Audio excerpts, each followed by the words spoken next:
Hi, everyone, and welcome to 40 Minutes of Faith. My name is Barbara Cox, and I host this weekly podcast to explore God's Word and our relationship with God. Today is part 2 of an introduction to Islam with my professor, Dr. Gülsüm Kucuksari. I'll be introducing her in just a minute and wanted to catch you up on the episode that was released last week so that in case you haven't listened to it, you have a sense on the first half of the conversation. Why on earth would a Christian podcast have 2 episodes about the Muslim faith? I have a few reasons for you, and I want to invite you to have a cup of tea with me if you drink tea or coffee or your beverage of choice. I don't think I've ever specifically invited you to sit down and have a cup of tea with me on this podcast, but it's a cultural way of spending time with each other, getting to know each other over conversation, which I have mentioned before is something that not all Americans are good at. I think there's even cultural differences within the United States, but at least in New England, where I'm from, we pretty much get down to business. And even if we do have a cup of coffee or tea, maybe it's just me and my family or kind of my European background, but this is an international cultural way of spending some time with each other. So I have some reasons for you if you want to take a sip, unless you're doing something else, and I'll tell you why. So why is it on my heart that we are having this conversation, that we did this recording, and that it's 2 episodes long? Many times in podcast episodes to date, we have talked about loving your neighbor. And we've talked about, well, who is our neighbor? And to my understanding, our neighbor is in the very broadest sense of the word. It's not just the people who live right there and who live right there or across the street. It's the folks in my community, in my county, in my state, in my country, and truly in the whole world. Now you're thinking, okay, they don't live anywhere near you, but there are neighbors in God's creation. And there's room for fear in our lives of the unfamiliar. So maybe you don't have a lot of fear of the unfamiliar, but when I saw my course listings last year, when I was signing up for classes at my seminary, which is Wartburg Theological Seminary, and I saw an elective called Introduction to Islam, I felt right away that this was something that I needed to learn more about, basically. That there's a lot of information out there that may or may not be accurate. And now some of it definitely is the truth. Sometimes we see bad news and we believe it to be fact-based. And then one thing that I did learn in this class that I already knew before, but it really brought it home to me, is that sometimes there's other information out there that we're not being told about. And, you can't know everything, but how can I educate myself so that there is room for facts and so that my fear is well placed and not generalized or too big, like for the whole population? I don't need to be afraid of all Muslims or all people who practice Islam. And that's actually a nuance that I learned about also. When you see the news, you assume the worst of someone. Well, maybe you don't, but a lot of people do. And you think, oh, this person is, say, maybe fanatical about their faith or something like that. And that may not be the case, actually. So there is research out there. I'm not going to spend tons of time on statistics right now, but just to let you know that not everyone who does something that may cause fear is doing so out of religious reasons. And another example of what I'm talking about, that I wanted my mind to be opened, and you kind of forget, or at least I sometimes forget, is that there are also plenty of occasions to be afraid of people who might look just like me. So say, for example, just to pick one from a long time ago, the Oklahoma City bombings were perpetrated by a white man. So there's a bunch of statistics out there about the proportion of incidents that happen from people of different ethnic or racial backgrounds, and then also religious backgrounds. And there are people of the Christian faith who also perpetrate crimes, who kill people, who murder people, and that's in the news. But then what stays in your mind more? So I wanted to be open-minded, first of all, and I want to invite all of you to be open-minded, and we're going to get to our content in just a minute. And then I also believe that getting to know our neighbors helps, because there is an interfaith component, I believe, of our relationship with people. And so to that effect, I just have two statements to read to you from my Lutheran faith body, which is the ELCA, the Evangelical Lutheran Church in America. I'm going to be putting a bunch of links on the podcast website for this episode right now. And then also I want to highlight for you the resources that are already on there from last week in case you didn't listen to it or haven't seen it. So I'm going to be putting up elca.org and then also the specific link to this document, which is a declaration of interreligious commitment. And this was published in 2019. So I just want to read a couple of sentences to you about why I believe that this is important and right to have this conversation with my professor. On page 3 of the statement, it says, "In a deeply divided world, and as a faithful response to Christ's message of reconciliation, we seek right, peaceful, and just relationships with all our neighbors, including those of other religions and worldviews." And then it goes on for a couple of more pages. It's all important stuff, but that's not why I'm here to read you the entire statement today. Just wanted to highlight on page 6, the statement says, "When we engage our religiously diverse neighbors, we can expect both a new understanding of the other and a deeper understanding and appreciation of our own Christian faith. Mutual understanding involves moving from factual knowledge of commonalities and differences to grasping coherence and even glimpsing beauty. In discovering how others love and cherish their religious traditions, we more deeply love and cherish our own. We empathize with the challenges and struggles others face in their religious commitments, as well as appreciate their joys.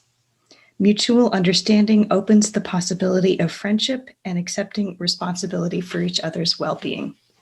So that's an example of what I'm talking about when I say that our neighbors are everyone, even though that's a really lot of people.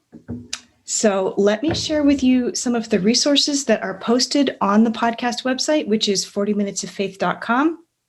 You can check those out. Certainly listen to the other episode if you have a few minutes. You don't have to listen to it before listening to this one, but just to let you know, this is part 2 of the conversation that's coming up in just a minute. The professor talked about a movie that we were assigned to watch, a very short documentary for one of our class assignments. It's spelled REAL, Real Bad Arabs. And that's about how Hollywood depicts Arabs in general, which you probably will admit is typically pretty bad. And how is that realistic? Is it not realistic? Is it really kind of stereotypical? And frankly, is it racist? I brought up one of the required textbooks for the class, which is called The Fear of Islam by Todd Green, and I cannot recommend that book highly enough. If you have some time to take a look at some further information, if it makes a difference to you, Todd Green is a Christian pastor and has a doctorate degree, so very well-educated, experienced, and in my opinion, explains this information in what I perceive to be a fairly neutral and unbiased method. Now, you may not agree with that, but it seems to me to be pretty fact-based and very informative, I felt.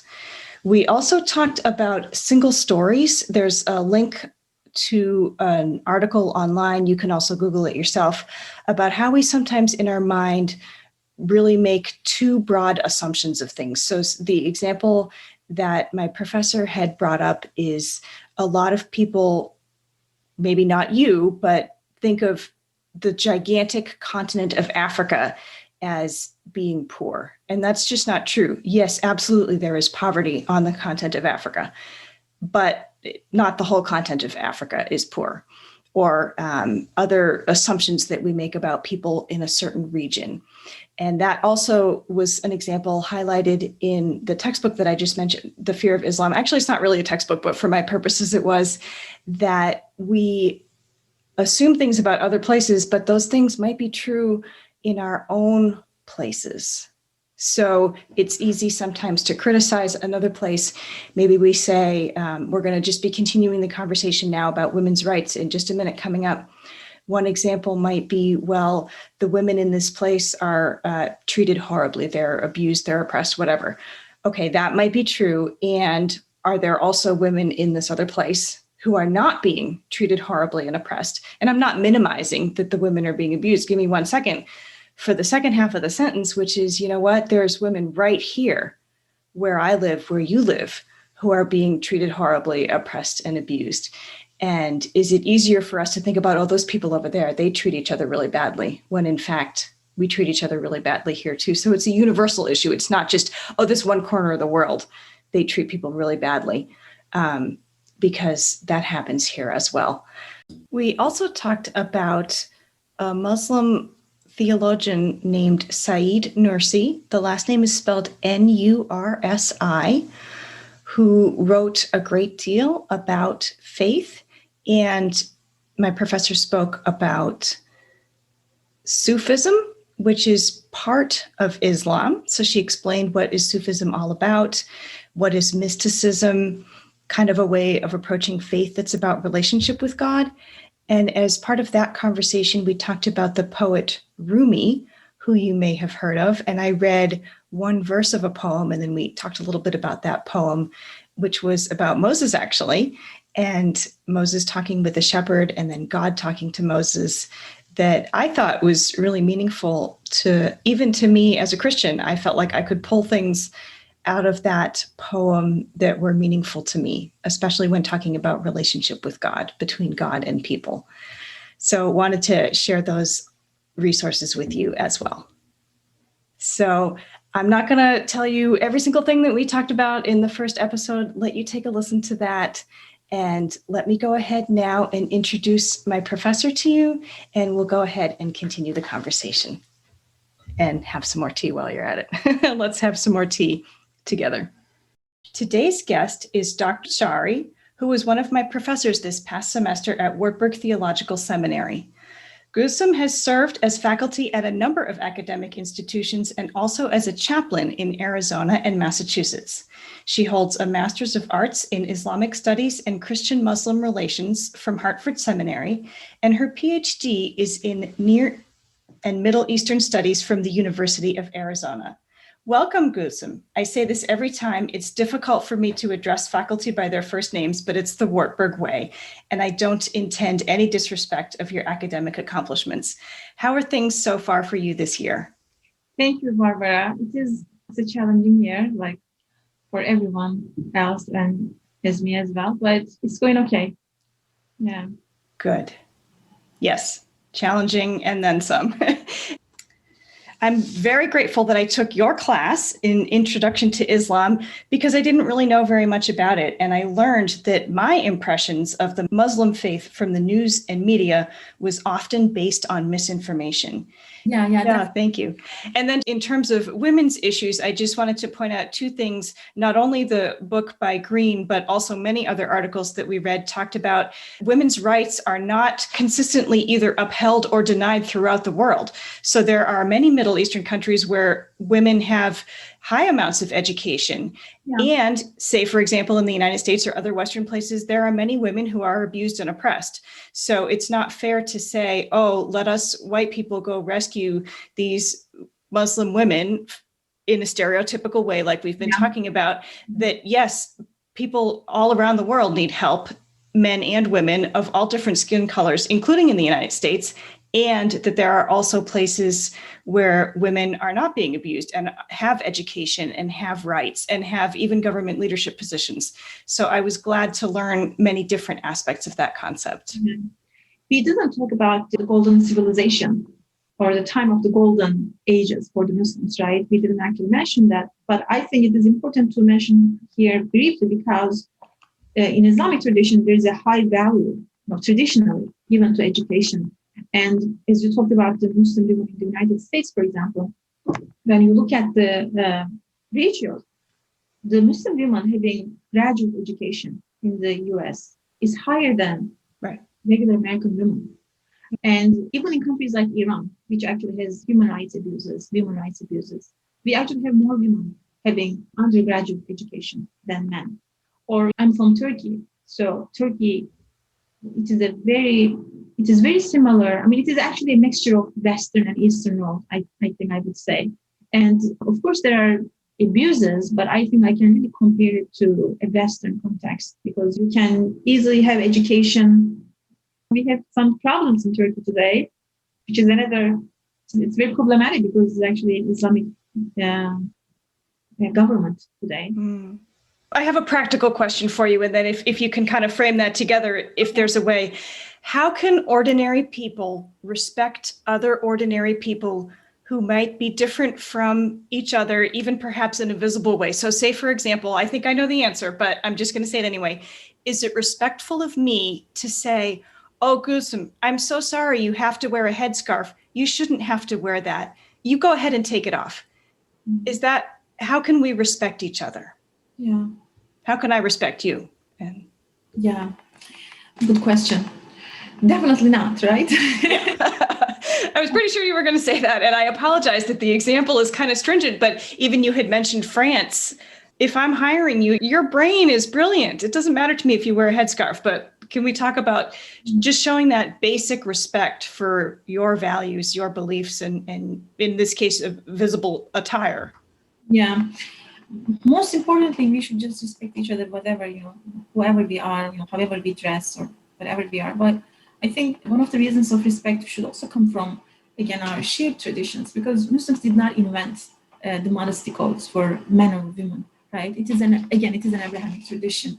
I mean, I asked my students, can you imagine Amish women wearing bikinis? And they would all laugh at this. And I said, it is the same thing, right? So it's modesty codes. And even today in the Middle East, we have Christian women and Jewish women wearing very similarly with Muslim women, like wearing the headscarf, and some of them even wearing burqas, face coverings, which is more traditional than religious.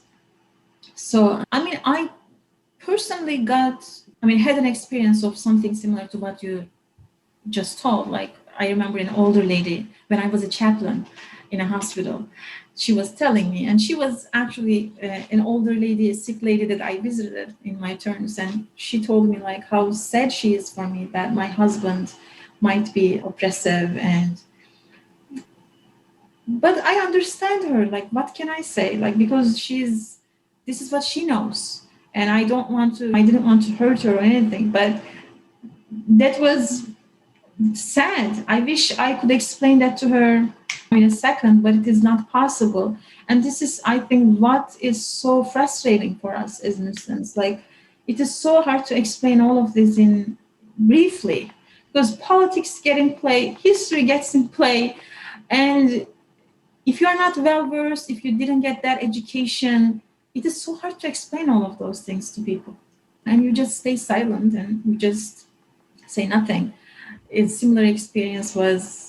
very similar experience, especially the stereotype for women wearing the headscarf. I experienced was you're uneducated.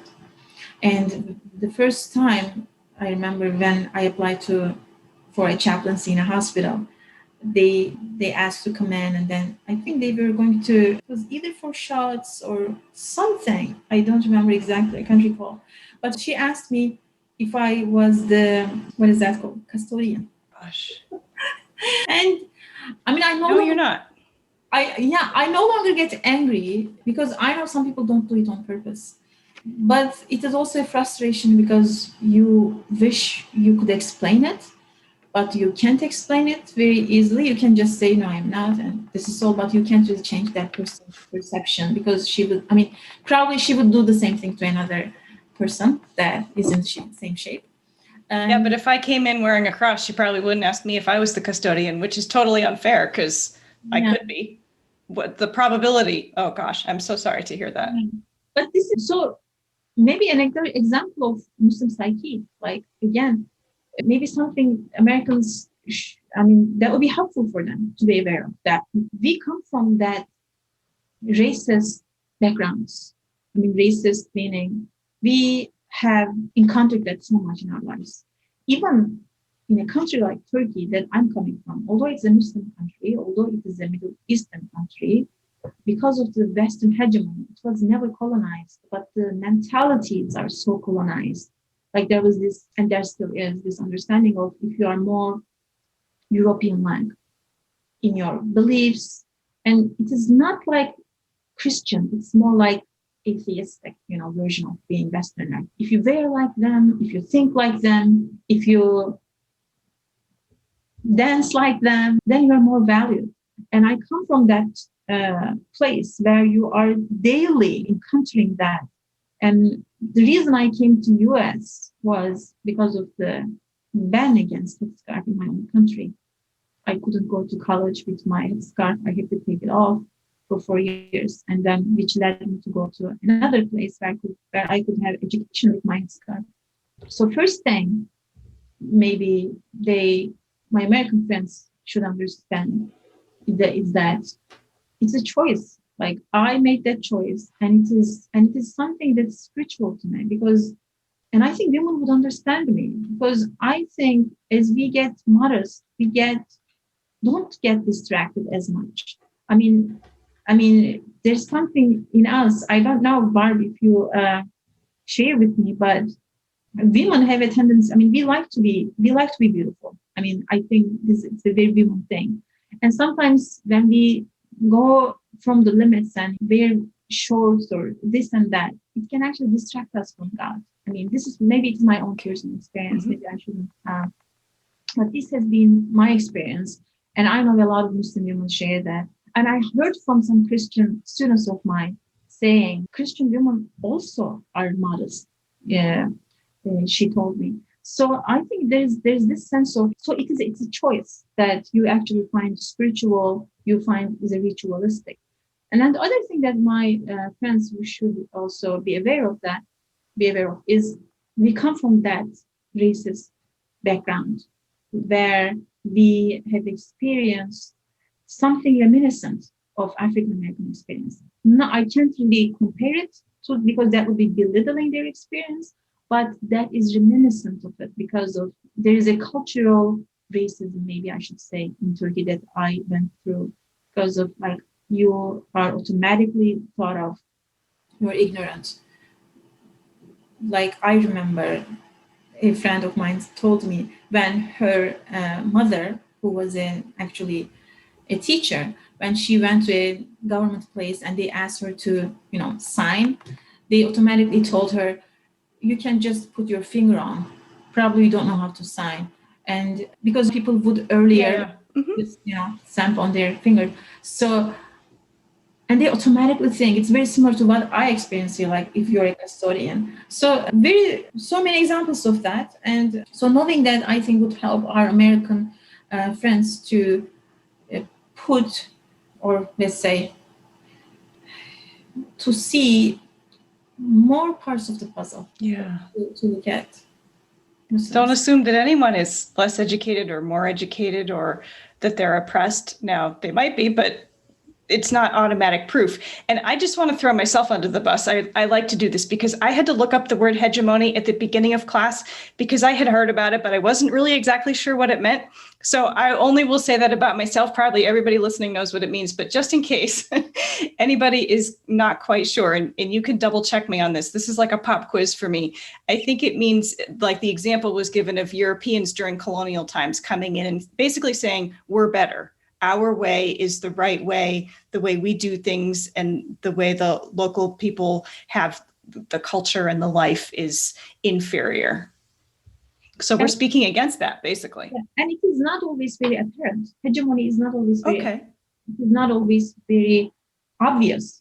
Like the media talks of and I don't, okay, when I say Western values, I don't actually mean Christian values. Because it is more about the notions of against belief, because there was also Europe actually went through the crisis against religion, and there's a lot of atheist philosophers that has been very influential in Europe, but also in other parts of the world. So what we see in the movies, for example, they don't represent Christian values to us, right? So this is what I refer to. So the Western values have this hegemony all over the world today. And it is not like they are saying we're better than you. But of course, women, one of my students actually said that, she said, But women who are wearing shorter and shorter, like less and less, they are valued more in our societies today. Like, look at the lives of these movie stars. I mean, look at that. It is just a given. Like, you should be that way. And so the hegemony is not always like we're better than you, but it gives this idea that educated women or a decent woman at least should not have a headscarf, because this is what our media says. And maybe it is also maybe another way of saying it. We don't have different representations of different women. We only get to see one type of women all the time. Again, it's a single story. Like, do we only have, even in Turkey, for all those years that I had problems in Turkey, we never had like a TV speaker in a headscarf, a woman. Like, there is this image, and it is a default, except it's default. Like, you have to be in this shape if you want to be accepted in this society. Yeah. So I think media actually enforces us towards that. Like, there is this accepted and unaccepted images, and we unconsciously accept it. Even yes. Me, as a person wearing the hijab for so long, when the first time I saw a TV speaker, I remember that, in a hijab, okay, the first time in Turkey. What my first reaction was? I laughed at it. I was like, so unconsciously, we are bought into it. So, and it's very embarrassing. It's very embarrassing. Why do I do that? I'm one of them, because I'm not familiar with that image. Like, it is not acceptable to your mind. Even if you are doing it, it's so ridiculous, but it is true. So again, hegemony is, unfortunately, it is less obvious than it is obvious. It is, yeah. And I'm grateful that you point that out, because it's easy for me to say, oh, it's a problem that was in the past, and we're beyond that now, and we're not I say, well, we're not beyond racism. So then, but if there's kind of subtle expectations, or I agree with you, even styles and attire and what kind of car you drive, your body size, there's many different ways. Yes, accepted and non-accepted, right? Yeah, it's very true. Yeah. Exactly. So we do have some resources for folks that I want to make sure to mention. And I also like to ask, are there any other elephants in the room that we haven't talked about yet today that you want to bring up? Is there anybody's voice that's missing? And I'll give you a second just to think if there's any of those that you want to bring up. I want to mention a website called shouldertoshouldercampaign.org, which is groups of people who are coming to support their neighbors. And so it's not, I don't believe it's explicitly Christian people supporting Muslim people. I think it's an interfaith organization. I'm not very familiar with it, but I was looking up different types of resources to recommend, and we have all kinds of academic books and the videos that you had mentioned. But this one looks like it really is valuing human connection and human support. And the author of the book that I had mentioned contributed to a study that is on the Lutheran Social Services of Minnesota website. Their website is lssmn.org. And I'll put that on there also, because not only are many refugees Muslim or of any other or no other faith in particular, but it talks about my neighbor is Muslim and how can just regular people learn some information to have these supportive relationships and to not judge each other on misunderstandings and things like that. So I would love to hear any other resources that you have in mind, or if there's any other elephants in the room that we haven't talked about yet, or anyone whose voice might be missing from this conversation. Barbara, it just actually reminded me of an Abrahamic Traditions book club coming off. So I can actually just announce the upcoming book club on the Abrahamic traditions. So the book is written by a friend of mine who is a Jewish scholar, professor of history and emeritus. And so his name is Charles Cohen, and he's going to be leading the book club. So he wrote the book. So if you're interested if the folks are interested, they are welcome to join us. And the elephant in the room, again, I think I already mentioned it, but to emphasize, I think the elephant we may not like to see is, I think, for our American friends is, I think, how we handled or mishandled the Muslim faith or Muslims. And I think we have to come to grips with the fact that we have put Muslims into a box, and it is not a very nice box. So I'm saying, let's open ourselves to hear what they have to say. Let's open ourselves. Sometimes it may hurt us what they have to say, but it is not going to hurt us all the time. So let's open ourselves to also hear about these great Muslim thinkers, philosophers, mathematicians, for example, like that lived in the Middle Ages when the West was going through its dark times, the Muslim world was going through its golden ages. Let's open ourselves to hear from these thinkers, and I'm sure it's going to enrich us. So, of course, Muslims have to focus on their own mistakes, because they have to get rid of this victim mentality. It's not helping to Muslims. It's not helpful. It's not taking them anywhere. But for our American folks, I think our focus should be on our mistakes and let's try to understand who these people are and what their faith tradition is also about, and what are the similarities. And I think our present condition in America provides us many examples also to compare, like the issues of race and white supremacy. So I think we are in a very good context, especially at this time in history, right, with the death of George Floyd. Yeah. And just like you said, to not paint all people with the same brush, that we have many nuanced differences in many different cultures. So I appreciate you saying, let's listen to our siblings of all different faiths and different types of backgrounds, because I suspect that there may be some Christians even who say, my Christianity is not the same as this other one over here. And some of it might be the rituals that you had mentioned, or the mysticism, the connection with God. But some of it is even, you had mentioned divorce previously. That's a hot button issue for some people, how different people may be accepted or judged or forgiven. There's so many different, and that's just one example. So I need to stop there. But how about we listen to each other more and try to have an understanding and acknowledge not everybody's the same, which is really obvious, but we forget it. Barbara, I think one of the blessings that I see in my life is to come to a different culture, to a Christian culture, I should say, because I was born and raised in a Muslim society, 99% Muslim. And although I only remember one Christian friend in college whom I was very reserved from. I didn't have the courage to be friends with her.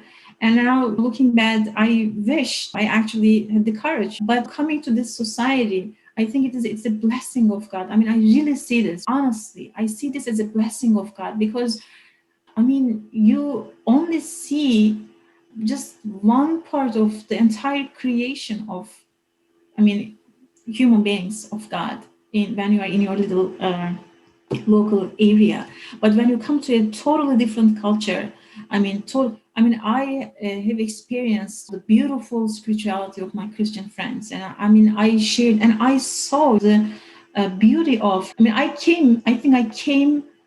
hope I came out of the box of like, oh, God only saves certain people. I am so grateful for that experience to God, because I see that compassion of God everywhere, not only in my land, which I thought was better. So again, like, we need to hear each other. I think this is fine, because as we hear from each other, we see the compassion of God that we want to be so close to, right? And this is a blessing of God that we should cherish, I think, to talk to different people. And not to sort of just play the other side or something like that, but it's very interesting to me that many people might think of the United States as a, quote, Christian country, and maybe some of that goes back to even the foundations of the country, but it was also partly fleeing from religious persecution and supposedly allowing people to live the way they wanted to. And on behalf of our siblings who might be of the Jewish faith or Buddhist or no faith at all, I don't know if that's true, but maybe that's how the impression is. For me, it's okay, but that's not necessarily, perception. That's really what we're talking about, is perception, just how things come across. Yes, definitely. Yeah, I agree with you, Barb. Definitely. Yeah. Do you have any other resources in mind or anything else that you'd like to share with us today? I think that will be a good introduction. Thanks for having me. Of course. Thank you so much for your time and your wisdom, Gülsüm, and I appreciate you sharing some of your experiences as well that brings sort of the academic concepts into real life. Although I do feel terrible and apologize that some people have made incorrect assumptions about you or other people that as well. So thank you for your time. Yes. Thank you, Barb. Thank you again for having me. Of course. Heavenly Father, as we come before you today, we ask that you fully open our hearts and minds. Help us from developing or deepening hearts of judgment. May we be slow to make assumptions, be watchful of our sharp tongues, and be quick to recognize our wrong prejudice towards those who come from other cultures. May we only create ripples of love and not hate. May we only create peace and not sorrow. May we only be soft and accepting and not hateful and closed-minded. Help us to be channels of blessings and compassion from you as you transform us from the inside out. We desire to be accepting towards others, especially towards the ones we tend to shun. Forgive us for any harm or hurt we have placed into others' lives due to our own misunderstandings or lack of understanding. We are truly sorry for what we have done to others. In your name, we thank you for changing our spiritual eyes, hearts, minds, and souls. We love you. Amen.